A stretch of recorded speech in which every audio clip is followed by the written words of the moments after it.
大家好，我哋係藝術問米，一個簡單帶你進入藝術世界嘅節目。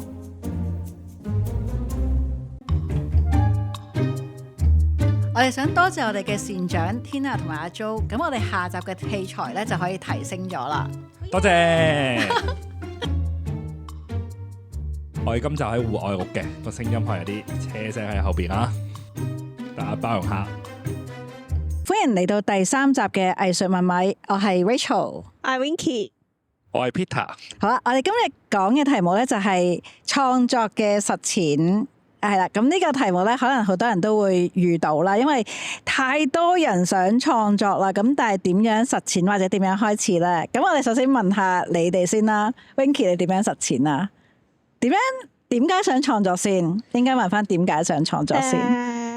我覺得咧，而家呢個階段咧，我想創作或者我做創作啦，最大嘅原因係需要咯。即係有陣時可能我即係尤其是我嘅作品啦，好多都係關於我自己好 personal 嘅嘢嘅。咁我覺得係一種需要，可能係一種可以 release 到我嘅嘢嘅一種需要啦，或者係總之我就覺得有需要做咯，我就會去做咯個創作。係啊。咁但係你幾時覺得開始有需要創作先？因為譬如你係讀藝術噶嘛，即係你係讀緊書嘅時候，你已經有需要啊。跟住你係有需要，所以去讀藝術啦，定係你幾時開始有創作嘅需要咯？我覺得咧係開始讀咗藝術之後，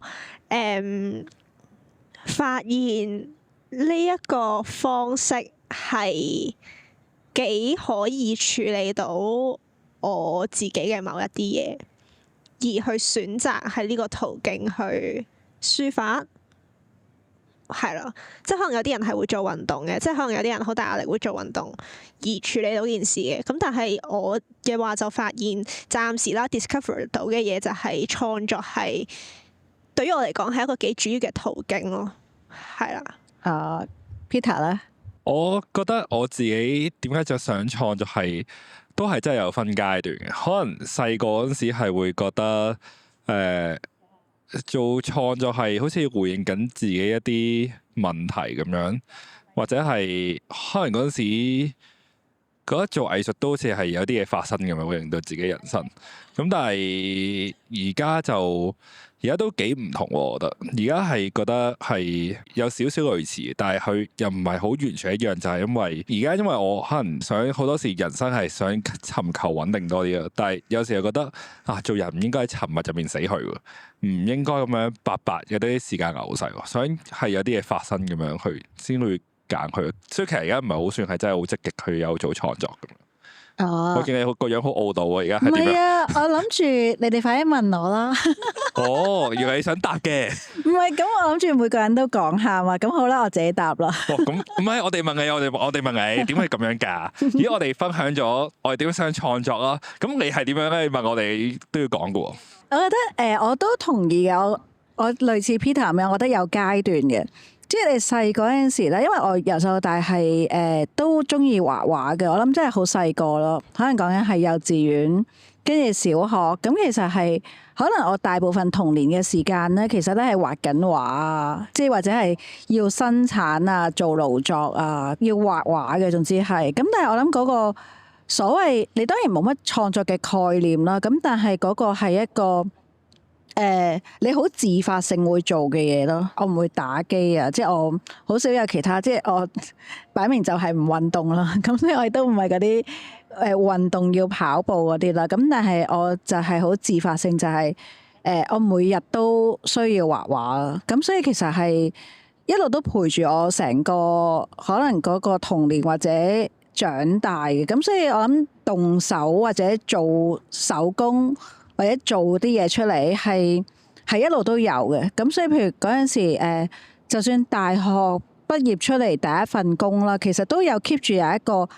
會有本 sketchbook 啊，有畫嘢啊。even 譬如嗰陣時亦都冇太多創作嘅，咁但係可能我係其實 keep 住都有畫嘢咯，同埋叫做有發表咯。咁但係譬如而家即係隔咗咁耐之後啦，即係我諗嗰個創作反而係成為咗我生活嘅一部分。即係你已經冇諗過係咪衝動啊或者各樣嘢，但係佢就係跟咗你好耐，你每一日或者你就係你日常生活會做嘅事咯，即係就係你個習慣或者生活嘅一部分。但我有嘢想問喎，即係如果係嗰個創作係你嘅生活一部分咧，咁你覺得即係創作係獨立一樣嘢啊，定係同完成到一個創作係好關聯嘅咧？你明唔明我意思啊？完成到，你可唔可以講清楚啲啊？可能有啲人係會，我永遠都係創作中噶嘛。咁但係即係啱啱聽你個意思係，你啱啱講話創作係我嘅生活一部分咁樣啦。咁但係未必會有一件嘢，即係未必會有一個最終嘅嘢產生到咁樣。可唔可以2rap多少少嘅？我講我個 case 先啦，因為譬如因為創作話係生活一部分啦，咁譬如都有唔同嘅創作係同時間進行中嘅，即係我諗我而家嗰個階段就係咧唔係一件完咗先一件咯，咁係會有好多係開始咗嘅 project 嘅，咁但係咧嗰啲 project 就會咧可能隨住唔同嘅類型啦，咁佢會有啲係生產咗，跟住有啲咧就係進行中，即係譬如講有展覽 call 嘅，咁跟住有 deadline 啊，或者有一個有件嘢你要有一個時間去生產出嚟嘅，咁你當然會必須要生產出嚟啦。咁但係譬如可能有好多就係咧，其實你唔同 project 有唔同嘅長短咯，係啊。咁所以譬如有一啲可能我自己或者同人合作嘅話咧，咁就會係佢會係繼續做緊咯。咁但係佢係可能去到某一個階段你就會完成咯。咁但係就有好多同時間進行緊嘅嘢咯。我啱喺度諗緊咧，即係我哋頭先講緊呢個點解想創作啊嘛，或者我想講咧，我突然間諗到一樣嘢就係，我覺得創作有某程度上係一個俾我做一樣嘢嘅藉口咯。即係例如近排啦，咁我自己過咗嚟之後啦，我就發現其實我同我屋企人雖然個距離遠咗，但係反而嗰個牽絆或者個連結可能係會多咗嘅。咁我覺得呢一啲位咧，我會想同佢哋親近啲，咁我就會覺得可以用創作嚟做一個藉口去同佢哋親近啲咯。你明唔明我講咩啊？咁你有冇行動㗎？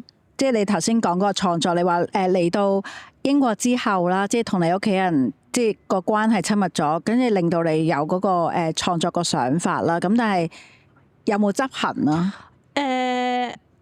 計劃當中咯。咁我相信會執行一件事。咁但係因為始終距離係即係都有啲距離啦，咁所以會發生嘅件事，但係會 delay 咯，即係唔係呢一刻可以即刻做到嘅事咯。因為譬如我回應翻呢個就係咧，有陣時你創作嗰樣嘢就係咧，你真係要生出嚟啦。其實我覺得你有展覽都係一個好好嘅藉口嘅，即係去逼你去到生出嚟嘅。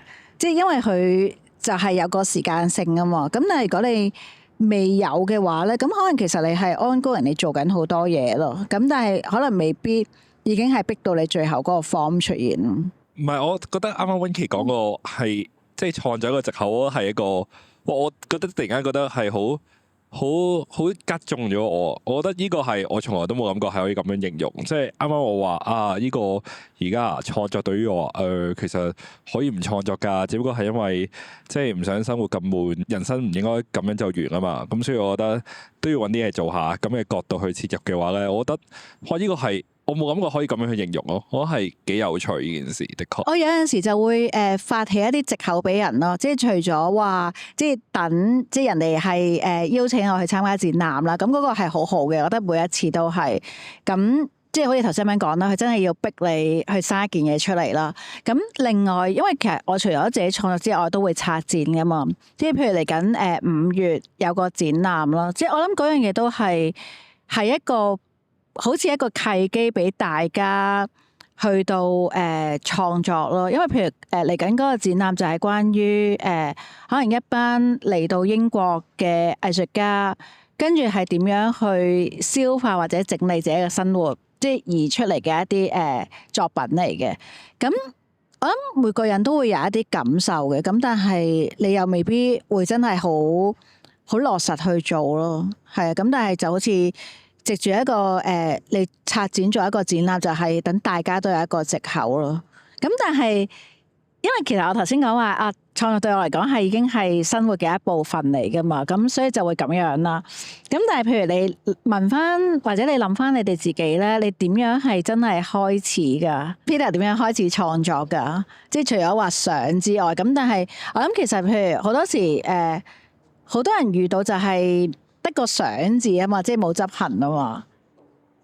其實有個想字都係一個好係起步啊，我覺得，即係呢個好似好鼓勵人哋，但係我覺得係嘅，因為的確係好多人連想都冇想過嘛，咁所以其實有個想已經係一個有個起步嘅點先。如果連嗰個點都冇，我覺得有啲難繼續到落去。但我自己嘅經驗係，好多時候有啲 project 係真係我想做，但係想咗好耐都係想咯，即係就會停滯咗喺度咯。咁而頭先 Rachel 問嗰樣嘢就係、真係幾時開始覺得自己係創作緊，或者係真係有自己型嘅一個作品？我覺得係係讀書交有 assignment 存在開始，其實即係唔係話第一份 assignment 已經係我嘅作品啦，而係而家我有一啲我承認佢係我作品嘅作品咧，係嗰陣時開始會有啲種子喺度存在緊咯。而但係 before 嗰個作品出現之前，其實都係有一段路先至去到嗰個位咯。你啱啱提嗰個例子係喺讀書嘅時候有一啲做 assignment 嘅機會，你會覺得係開始去做創作嘛？但係我而家開始我個睇法又好唔同咯。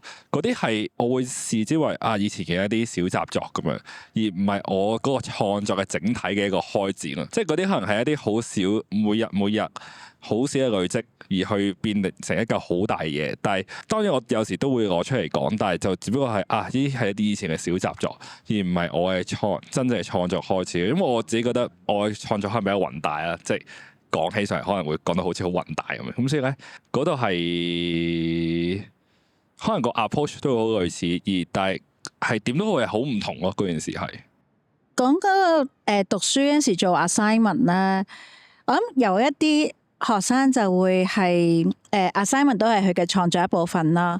咁但係其實好多經驗係你做嗰個 assignment 其實係交功課噶嘛，即係你每一次都係趕功課啊 deadline 趕功課啊，或者為功課而功課啊。即係我諗可能你抱住一個創作嘅心態咧去做嗰個 assignment， 其實唔係好多咯。但係因為我覺得係嗰陣時嗰個見識同你嘅年紀或多或少成正比㗎嘛，咁所以我覺得即係而家可能唔同咗，就會覺得個睇個方式就會好唔同喎。的確係，即係世界之大，咁個細個啲冇咁 humble 啊，就會覺得自己可能都有機會掂到多少少。但係你而家可能就望到世界之大嘅時候，可能覺得其實我可能就真係好笑咯。呢個係幾唔同。不過啱啱可能講到話面對世界之大自己好細啦，但係即係我覺得有時創作係行動都好重要，即係唔可以永遠得個講字嘅。即係例如可能我有個朋友咁樣啦，今年年頭拜年啦，咁我就好親切咁樣，你個劇本寫成點啊？因為其實佢由畢業開始講起啦，其實就講話自己都想試下去做一個導演或者做一個好好嘅編劇啦，咁開始去自己寫劇本去交比賽。我同呢個朋友自己個信念都好一致嘅，電影作品必須要係一個作者電影咯，即係嗰個電影係一定要係導演自己寫咯。但係可能佢講到今日就成果都未必好有咁樣見到啦。咁其實我有時我自己都會覺得我自己都係咁嘅，可能我影到好多相，但係其實冇乜點去處理過。其實唔叫佢做真係去創作，只不過係一個過程喺度咁解啫嘛。你講嗰個朋友係咪即係我學生啊？呢啲唔講，呢啲唔講。但係我就係想講嗰個例子啦，因為唔好意思啊，我要出賣你啦。因為我哋嗰個朋友啦，其實係已經係1、2、3、4，已經係7年之前畢業噶啦。咁跟住就係好中意電影啊，好想拍電影啊，即係或者好想有自己嘅作品啦。因為我哋有個 WhatsApp group 嘅，咁所以我哋差唔多每日都傾偈嘅。咁由開頭嘅時候咧，我都每一次都好鼓勵啦，跟住亦都用咗好多嘅方法去鼓勵啦，亦都係反覆用唔同嘅方法去鼓勵啦，年年月去鼓勵啦。咁而咧，佢自己身邊亦都有好多成功例子嘅，因為包括佢個好朋友係已經攞埋先浪潮嘅大獎啦。跟住咧，連佢嘅女朋友都攞埋鮮浪潮嘅最佳導演啦。跟住係身邊有咁親密嘅人咧，都已經先後參加過一個佢想參加嘅比賽，而都先後已經踏出咗一步，仲要攞埋獎，但係佢都未開始啦。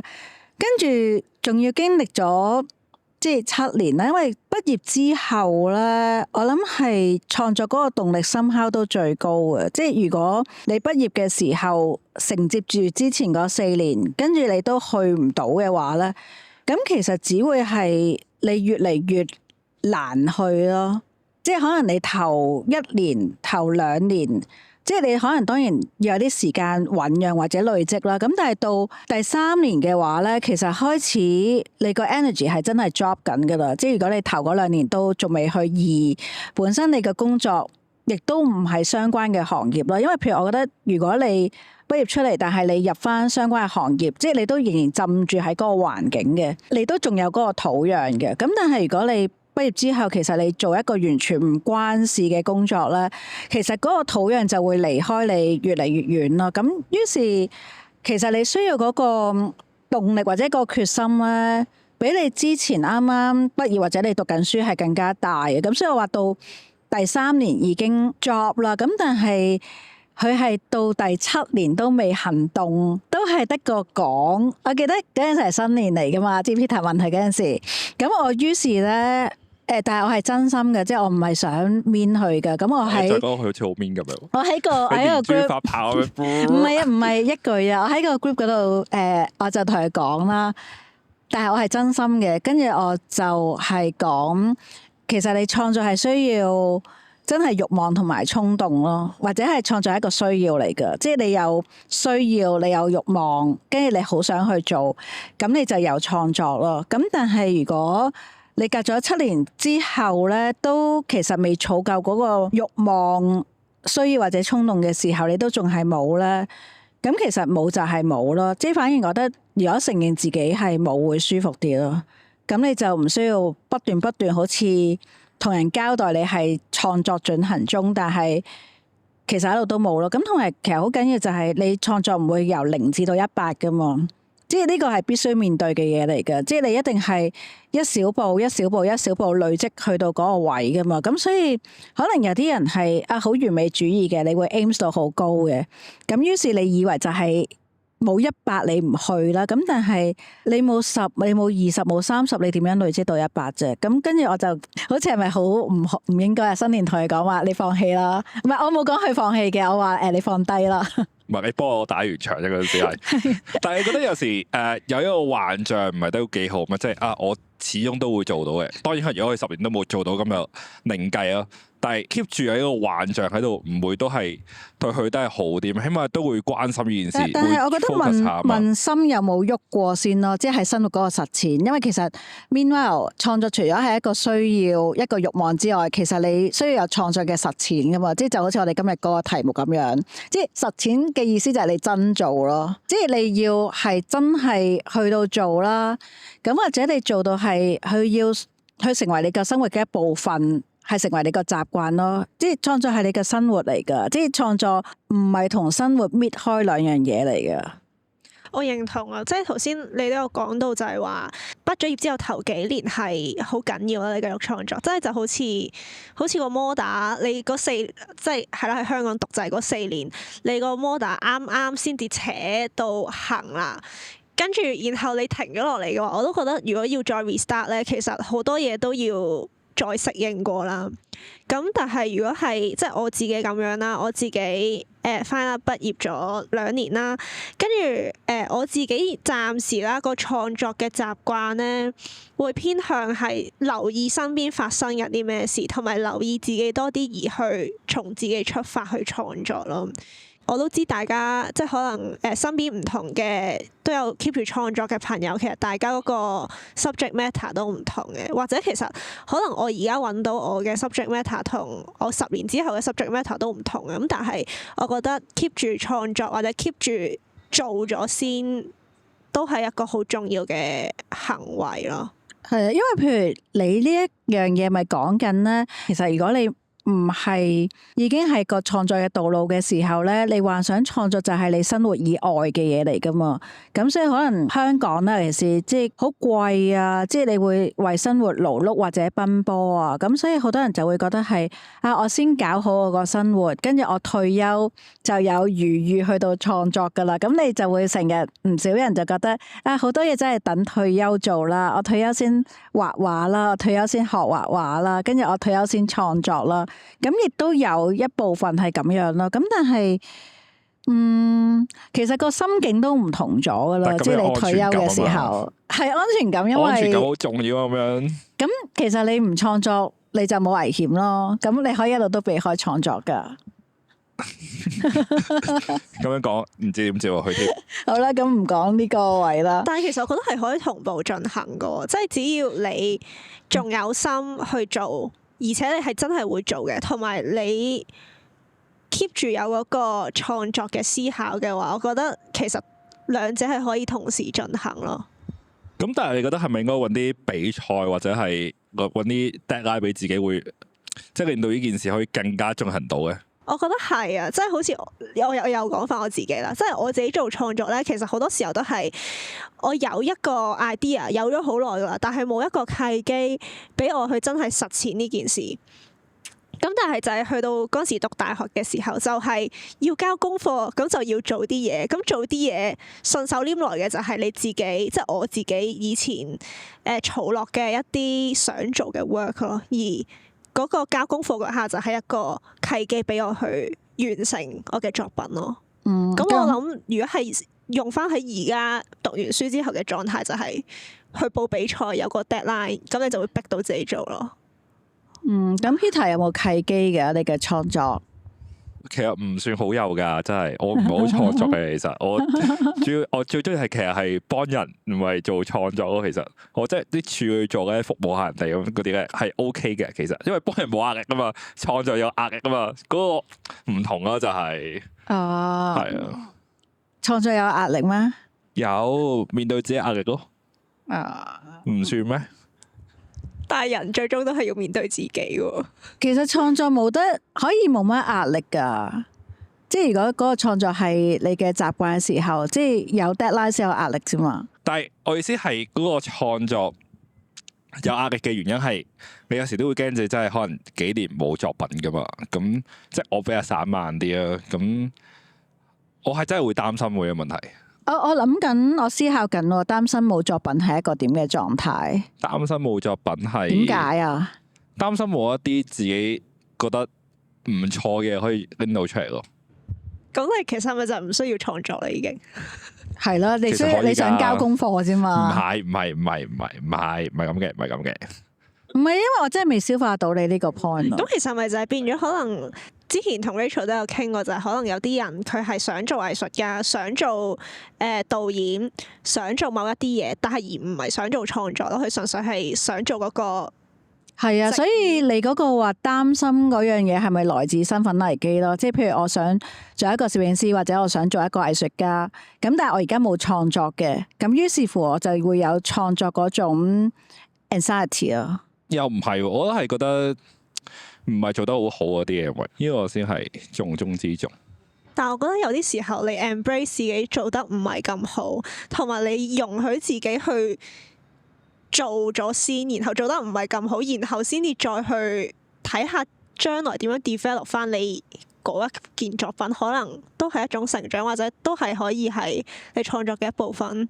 係，我係幾認同呢個 point，所以我覺得即係一路走過來總會有啲嘢獲得噶嘛，咁所以都真係幾係，我覺得呢個 point。我喺度諗咧，你覺得做得唔係咁好，已經係下一個階段啦。因為譬如一開始大家做創作嘅時候咧，其實你越唔知，跟住你越唔會 criticize 自己噶嘛。你個譬如你啱啱影相嘅時候，你冇人覺得自己係唔好噶。但係總會好多懷疑噶，唔會咩？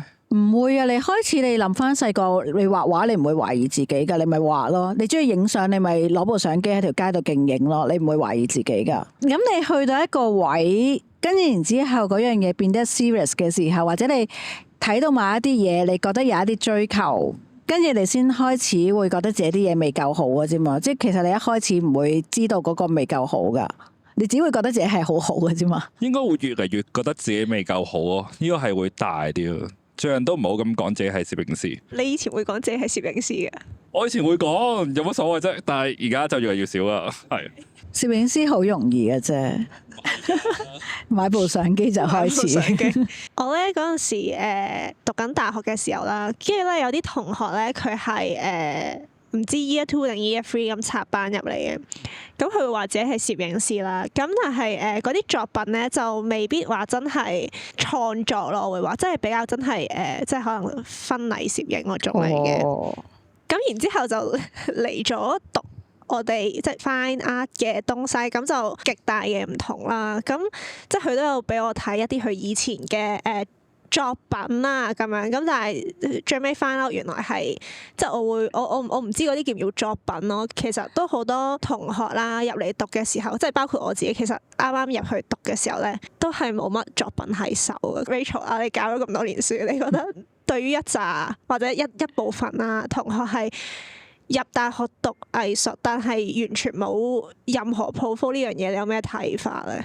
都幾常發生嘅喎，老老實實。因為呢樣嘢都令到我好詫異嘅，因為可能以前咧少啲大學有藝術系啦，咁即係好難入噶嘛。咁同埋你可能你會想入藝術系，就係你由細到大你都會做一啲嘢先啦。即係當然可能你細個對藝術嗰個認知，其實大部分人都係畫畫嘅，即係或者可能好少會有啲雕塑啊，或者一啲其他嘢啦。咁好多都係畫畫或者影相啦。咁但係你 at least 你就係會攞住一大沓所謂嘅 portfolio， 即係你由細到大畫嗰啲畫，跟住或者 sketchbook 啦，好重要啦。即係你基本上都會有 sketchbook 啦。咁跟住就去面試啦。咁呢個係我本身咧對藝術系學生嘅想像嚟嘅。咁但係咧到我真係教嘅時候啦，因為有陣時都要負責去interview 啲學生啦，即係無論可能中學即係 Year 1入嚟，咁或者有啲係喺其他大學可能讀 high dip，跟住然之後轉過嚟 Chan U 嘅，咁跟住咧interview 嘅時候就通常會睇 portfolio 噶嘛，即係呢一科一定係。咁但係發現咧，其實可能80至90% 嘅學生係冇 portfolio 咯。即係譬如咧 Chan U 嗰啲咧，就會可能有一啲基本上係全部都係功課啦，即係功課以外就冇其他嘢啦。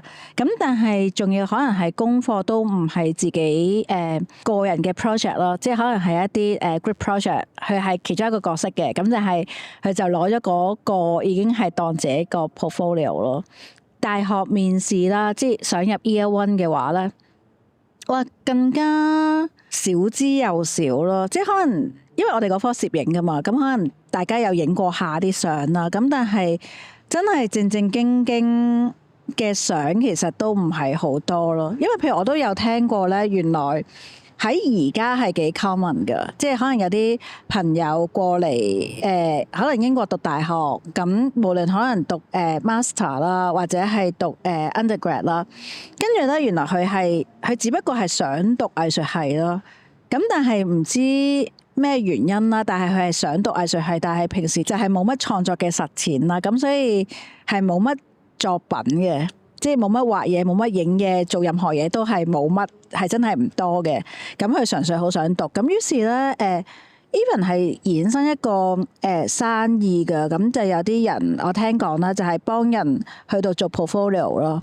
咁但係唔係幫佢落手落腳做嘅，咁但係就可能有一個好密集式半年，跟住你就會參加啲班，跟住喺嗰啲班嗰度咧就有個導師，咁然之後嗰啲導師咧就會幫你一齊啦，佢個 idea 可能係個導師啦，就會一齊去生產一堆對應入學嘅 portfolio， 即係俾你去有一堆作品，跟然之後入大學咯。你有冇見過有啲學生，即係你一睇，哇！呢一集一定係去嗰啲班嗰度而生產出嚟嘅 so called 作品。有啊，好明顯啊，因為太明顯啦，通常會有啲乜嘢？佢哋會有個格式嘅，跟住可能有一啲題目啦，啲 subject matters 啦，咁但係咧嗰啲題目你會幾覺得咧係為咗去滿足一個大學藝術系嘅需要而作出嚟嘅一個題目咯。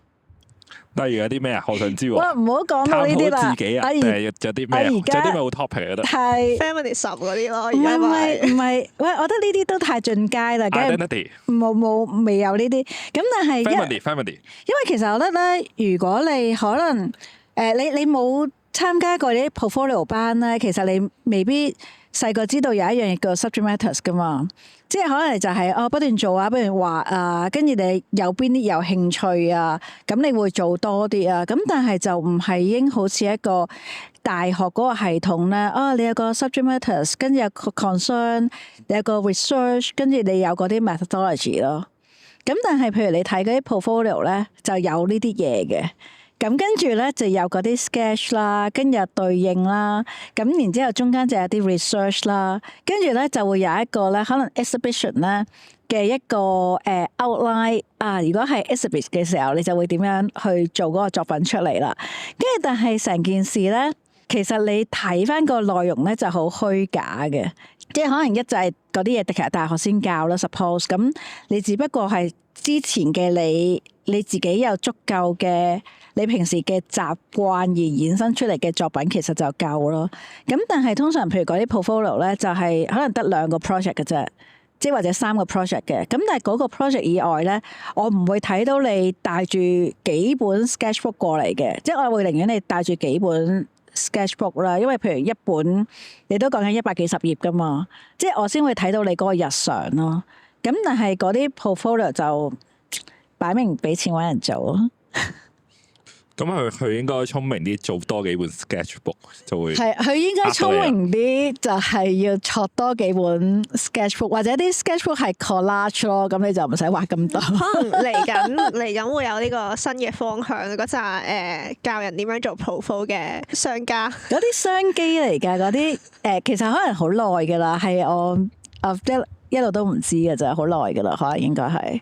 咁，但係如果過呢個階段咧，應該點樣去回望翻自己？即係如果好順利畢到業又即係係咪你意思即係好啦？我哋可能以前做過嘅 assignment 咁樣啦，咁其實某程度上都係一個 project 嘅開始，或者係有啲 assignment 始終你都有個原因先會開始咁樣去做你嗰份嘢噶嘛。咁我諗其實可能某程度上 assignment 都係一個 project 嘅 beginning 咯。但係有啲人就會好似 stop 咗喺個 beginning， 交完功課就完咗件事。咁我覺得可能係咪畢咗業之後，其實都可以攞翻嗰啲 project 出嚟，再睇下點樣 develop 咁樣。我覺得首先要處理一樣嘢就係你畢咗業之後係咪想繼續做先？因為其實講真，你大學藝術系咧，你畢咗業之後會繼續做，其實10% 都冇噶嘛。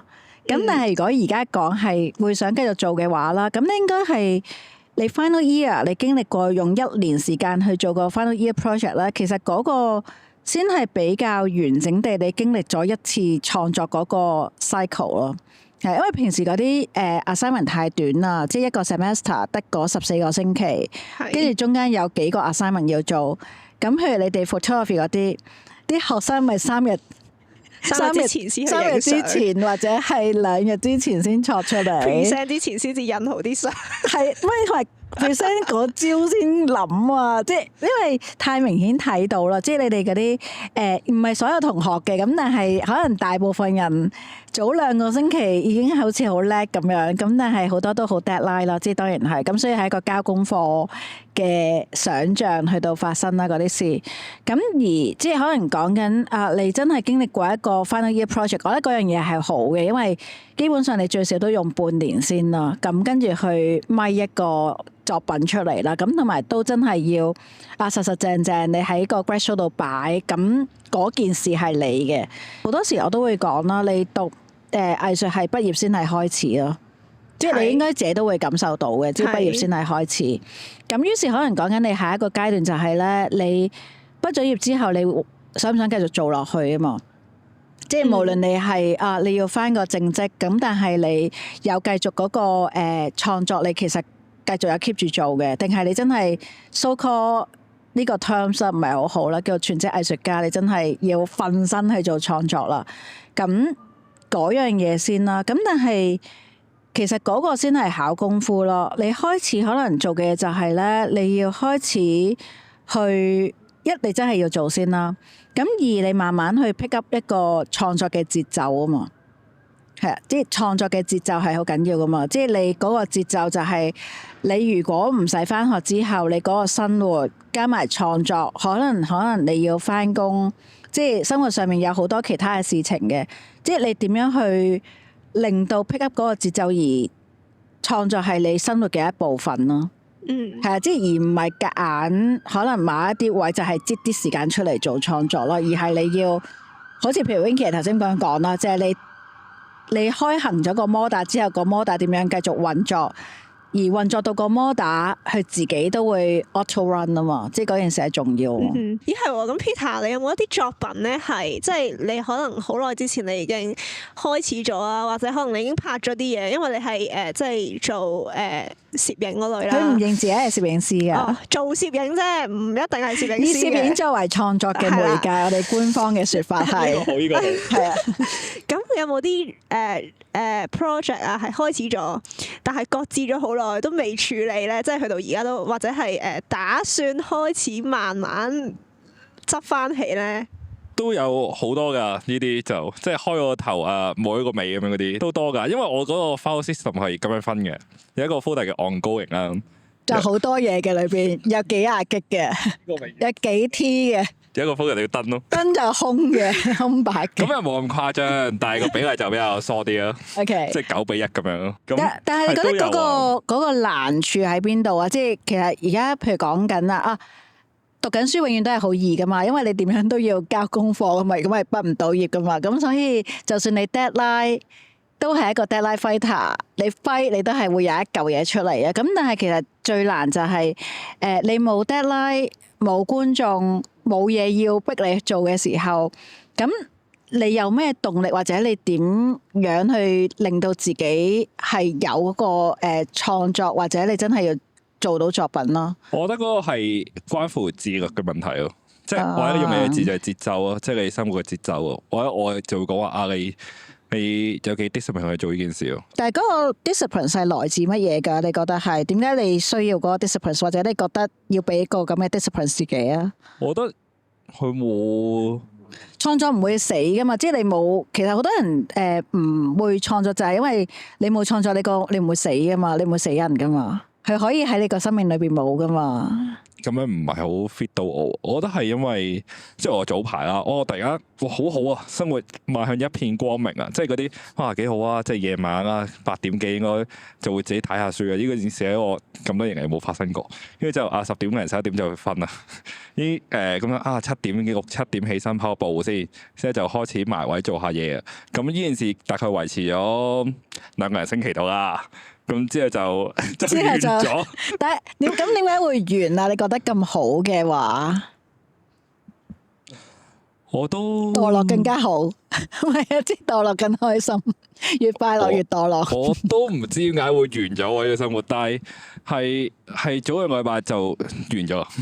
哦，即係例如琴晚可能人哋問我啊，其實呢啲嘢點樣做啊？咁樣即係嗰啲關於啲片點樣調色嘅問題，跟住之後咁樣就透咗少少時間，嗰成點幾2點先瞓咁樣。咁之後就佢咁樣之後就已經又 pick up 唔翻，咁所以就我係完全唔知咯，即係佢好簡單就冇咗呢件事，係有啲可惜嘅，我覺得係，但係我其實好似答唔到你好多嘢喎。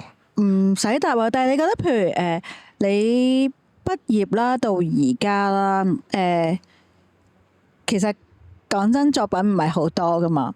咁冇乜啊我雖然唔係好想提呢個位，冇乜啊但係其實因為我會咁樣講就係咧，點解就係累積唔到作品啊？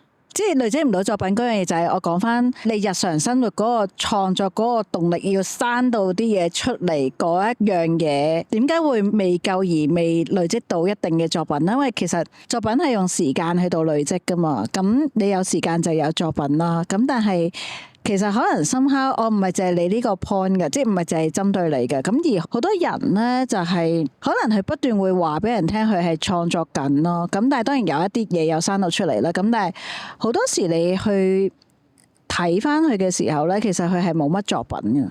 但係呢個問題係我覺得都真係好難答，冇就係冇咯，即係我喺度諗緊，其實都關唔關本身香港個成長環境事啊？因為個 practice 就係大家要做得好好先可以 show 俾人睇，咁所以就會令到大家好卻步，即係哎呀我呢個未夠好，所以我係咪唔應該攞出嚟住咧咁樣咯？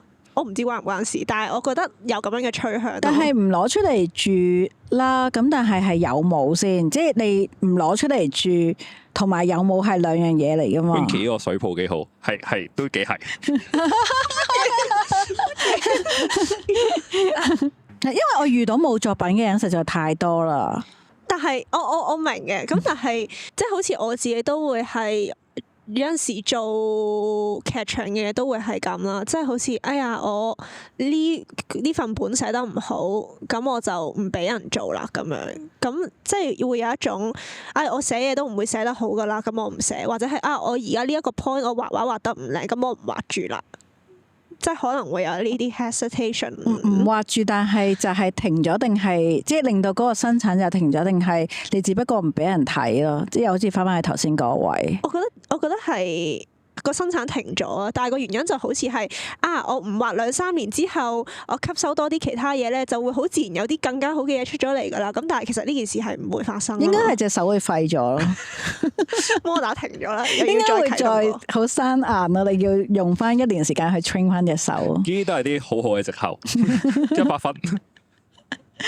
係因為我諗其實有陣時我哋譬如傾嗰啲話題，我哋唔係好想淨係講，即係好似藝術學院啊、藝術畢業生發生噶嘛。即係我哋今日開呢個話題話講創作嘅實踐啦。即係其實可能更加多想回應就係好多人，我諗好多人都會有想創作呢個想法嘅，無論係真係去到一個創作嘅層面啦，定係我想畫畫啊，我想影相啊，我想去做一啲嘢啊，即係咁其實可以唔係淨係藝術嘅，或者想做一啲嘢咯。咁但係好多時就係係得個想字，你冇真係行出去啊嘛，即係或者係行出去就係可能你買咗工具就停咗。你衝落去買咗本簿，你買咗，但係都係好嘅。你起碼落咗去，衝咗去 Art Supply， 你買咗本簿，買咗支筆。咁但係你記得咧，譬如村上春樹嗰個咪實踐到咯，即係有陣時冇辦法都要用佢個例子。即係村上春樹當年就係佢去睇個棒球比賽啦，突然間去睇緊嘅時候就覺得我要寫小說啦。咁跟住佢就即刻去買咗支筆。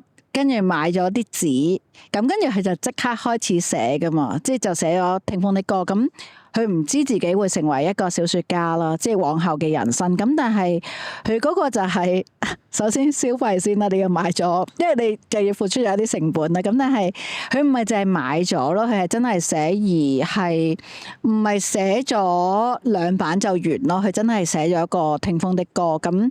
即係之後嘅故事，大家都好熟悉啦。因為就係《聽風的歌》贏咗個獎，咁跟住佢就繼續就去到佢而家嘅村上春樹咯。咁所以嗰樣就係我成日都會想講嘅，即係個 kick 位究竟喺邊度咧？即係點解，或者係點樣先可以有多啲動力咯？個 kick 位喺邊度係？其實懶都係啊，係嘛？kick 位我哋係覺得係。懶當然係啦，懶係致命啦。好懶噶，唔係懶係其實所有嘢都唔使做啦，因為我覺得嗰個懶係咧，即係一就可能真係自己本身有性格懶啦，咁但係另外可能就係香港嗰個環境，咁其實都係好明白嘅，即係創作好似好崇高同埋好離地嘅，就係因為平時翻工已經好攰啊嘛，跟住然之後已經翻工好多嘢煩啊嘛，即係。令到你個人已經哇又攰啊又辛苦啊！你放工淨係想攤喺度同埋睇廢片同埋食嘢咯，即係你就係只想躺平咯。咁呢個係明白嘅，即係呢個好 physical 嘅。但係點樣可以衝破呢一樣嘢啊嘛？同埋我覺得呢個啦，一就係你嗰個所謂你頭先 mention 到嗰個自律，令到你可以衝破啦。咁另外一樣嘢，即係當然係你真係擺嗰個創作有幾重要咯。其實係我頭先都喺度諗，係你將創作個 priority 排咗喺邊咯？因為你翻工咁，你嘅錢一定係排咗第一先。即係如果你係翻工，然後你放工就想休息嘅話。我唔知，我覺得咁你係一個機器咁樣咯，就會變咗。咁但係其實如果你可能放工你睇廢片嘅時間，你係攞嚟思考，你係攞嚟諗你嘅創作，或者你係攞嚟觀看下個世界嘅話，即係用你自己第一身啦，而唔係睇人哋嘅片，喺人哋嘅角度去睇世界嘅。我諗可能都係一種好好嘅練習咯。如果你想做藝術。我覺得譬如咧，你翻緊工咧，我又未必覺得係嗰兩件事分開嘅。翻緊工都可以創作嘅，即係我覺得創作本身一就係有你真係要做出嚟，即係嗰 execution 嗰部分啦。咁但係其實好大嘅部分亦都係你個思考啊喺個腦嗰度發生噶嘛。咁於是乎咧，其實你翻緊工嘅時候咧，有一啲位其實你可以喺個腦嗰度發生。不過呢個唔係好好嘅 sample 嚟嘅，因為譬如嗰陣時喺學校，因為我本身都係做攝影，好有攝影嘅衝動啦。跟住我成日咧開啲大會咧，開啲 chamber 咧，我影相。我試過唔小心開咗閃光燈喺個 chamber， 好差，係真係好差。跟住然之後咧，佢嗰啲電話個閃光燈咧，咪會 delay 咗咧0.01秒噶嘛。咁所以閃燈嘅即刻擺喺台底啦。跟住但係我嗰個衝動就係哇嗰個 moment 實在太勁啦。然之後好似立法會咁樣開會，我呢個 moment 我一定好想影相。但係我覺得你啱啱係講嗰個喺個腦入邊諗係幾好嘅招式嚟，係可以加一樣嘢上去，就係咧依期諗緊啲咩咯。所以呢個係幾好用。我有時你見一啲好熟嘅朋友，即係可能都會傾創作嘅朋友，咁可以都依期諗呢期諗緊啲咩咁樣。唔係，因為其實我覺得有陣時咧，你遇到越荒謬嘅事情咧，我覺得藝術係一個 privilege 嚟噶嘛，即係藝術係一個特權嚟嘅。嗰個特權講緊就係咧，你遇到幾荒謬幾差嘅事咧，你突然間可以由第一身咧，你即刻變成一個旁觀者咯。即係我覺得一就係你試過藝術都可以，咁你寫劇本更加好嘅材料啦。即係如果你見到公司啲宮廷鬥咁樣嘅人際關係，你仲唔即刻即係抽個身出嚟？你可以就係諗，點解佢哋會咁樣諗嘅？然之後你係一個嗰個係好好嘅，因為令到你本身可以冇咁嬲嘅。睇嚟你都經歷過呢啲。人生都係有啲經歷，創作都係需要有啲經歷。係，即係我都係講嗰樣嘢，就係佢其實唔係想象中咁分開咯。咁但係當然一開始好難嘅。咁但係如果當佢成為你真係習慣或者一部分嘅時候咧，其實唔係放工之後先做嘅事咯。係，即係尤其是喺個腦嗰一個思考或者回應嘅時候，因為講緊譬如創作其實唔係淨係喺個手動嗰個 execution 噶嘛，即係唔係真係畫嘢噶嘛。咁但係譬如你創作可能當代藝術好多關鍵詞噶嘛，即係你可能反思啊、回應啊、處理啊、整理啊、消化啊，即係都係一啲當代藝術關鍵詞嚟噶嘛。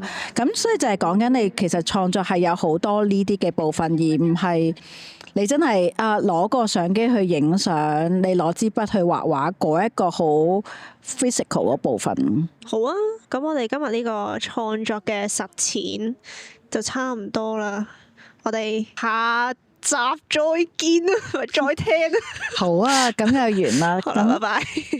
係，我話想講原諒下我哋即係都係好土炮咩啊？我哋咪實踐緊咯，因為就係我哋咩都冇諗咧，攞幾支咪就喺度開始錄呢個 podcast 啊嘛。好，但係完好冇？好啦，完好冇？好，拜。